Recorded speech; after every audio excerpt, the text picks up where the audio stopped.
ஆன்ம வெறியை பெற்று எந்த அளவுக்கு வெறி இருக்குன்னா, ஹிந்தா தெரியுமா? யாரு ஹிந்தா? ஹிந்தா யாரு? ஹிந்தா யாரு? மாஷா அல்லாஹ்.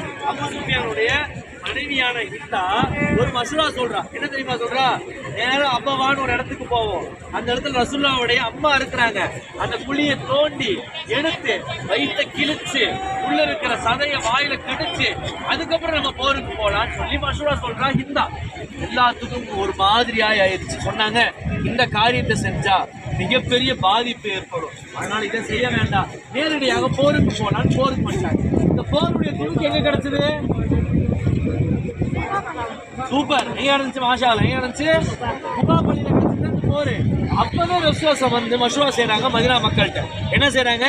குபா இந்த மாதிரி நம்ம உலகத்துல போர் நடக்கும் போது என்ன செய்யலாம்?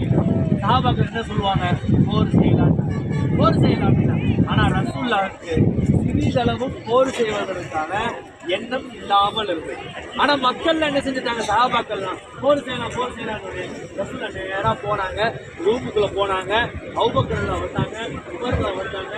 உடல் இருக்கிற 2 ஆடைகள் கவச ஆடை அணிவிக்கப்பட்டுச்சு, கால் சட்டைகள் அணிவிக்கப்பட்டுச்சு. ரசூலுல்லாஹ்வுக்கு நேரா வெளியே வந்தாங்க. யார் அணிவிச்சாங்க? அபூபக்கர் எல்லாம் உமர் எல்லாம் அவங்க வச்சு வெளியே வந்தாங்க. அபூபக்கர் வந்து சொல்றாங்க, நீங்க ரசூலுல்லாஹ்வை ஃபோர்ஸ் பண்ணிட்டீங்கன்னு நினைக்கிறேன் அப்படின்னு சொன்னாங்க.